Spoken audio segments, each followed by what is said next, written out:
呢本叫做《怦然心動的人生整理魔法》，專門教人執屋秘訣嘅書，上年一推出就風靡全球30個國家，賣出300萬冊。今年30歲，嚟自日本嘅作家近藤麻里惠，終於今年4月被美國時代雜誌選為全球100位最具影響力嘅人物之一添，成功喚醒唔少人關注家居整齊嘅重要性。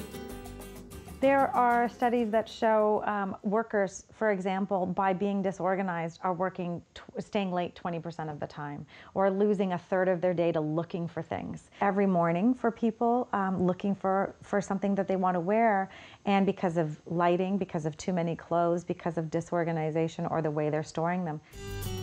好多人想成為執屋達人，但偏偏咁耐以嚟都冇執屋習慣，真係唔知點入手。除咗參考近藤麻里惠嗰本書之外，仲可以請教一下專業整理顧問嘅意見。Claire 做咗專業整理顧問已經有10年，佢指出全加拿大大概有500至600位專業整理顧問，每小時收費50至200蚊加幣左右。而近年突然重新興起執屋熱潮，可能係因為樓宇設計越嚟越細，但大家買嘅物件又越嚟越多，變咗空間就唔夠用啦。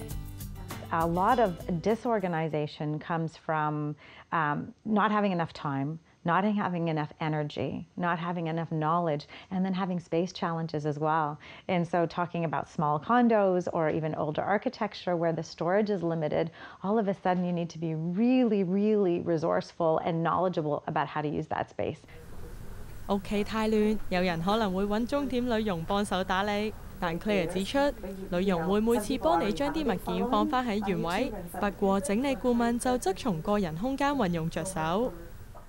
I'm thinking about a closet, for example. You've just got a bar and a shelf, and everything else is just unspoken for. Fitness trainer going to need very different things than if you're someone who's an opera singer and has numerous ball gowns, for example.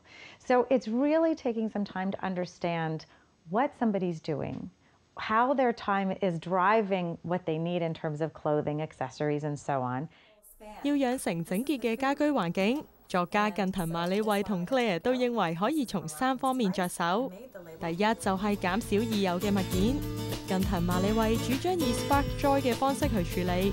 佢於書中講述，生活空間只應留給我們成長，不要讓回憶中的過去佔據。意思即係話，如果一樣物件不再令你怦然心動嘅話，都要一律地叮走。要記住，當下嘅喜悅先係最重要，所以一定要硬起心腸，懷着感恩去同曾經成就今日的我嘅舊物分手。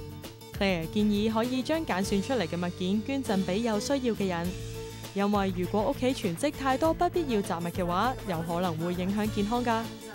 Women suffer from visual chaos. Their cortisol levels will actually rise, and that has a physical effect on your body, and it's not a positive one if it's a sustained thing over a long time. So if your health being affected by your environment, you really do want to take action on it.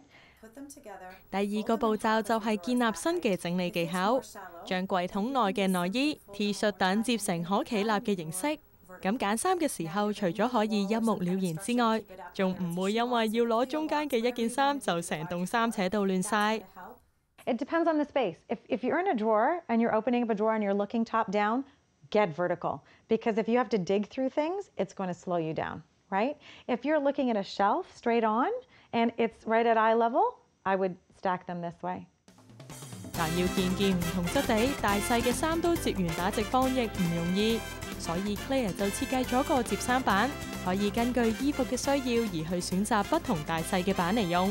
咁無論件衫或者裙本身係點樣都好，最後亦可以以同一個邊位咁整齊放好，而且每攞一件衫出嚟都唔會影響到其他衫嘅儲存形狀。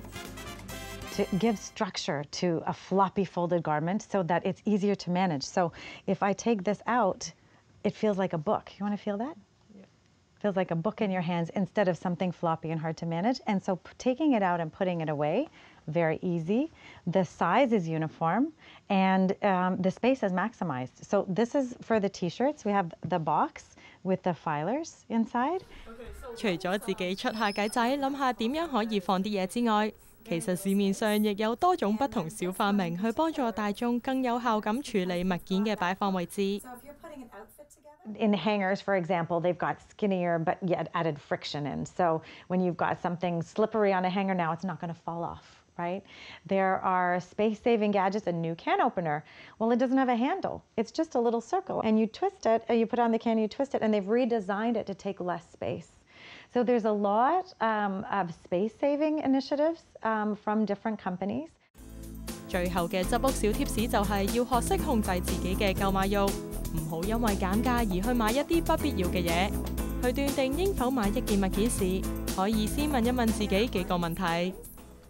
So I don't always advocate buying unless you have the storage space. If you have 2 containers of ketchup, buy the one that fits in the door in your fridge. Don't buy the one you get at home and you think, oh, now I have to raise and lower the shelf because now I saved 50 cents on this ketchup, but now everything else is inefficient because I have this super tall bottle.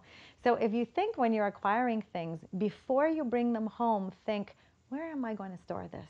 It's a really great pause to help you buy the right thing or perhaps not even buy that item. 學識咗兩位執屋達人嘅整潔家居小智慧，日後打理地方就輕鬆方便得多。希望一個整齊環境可以帶俾你一個好嘅新開始。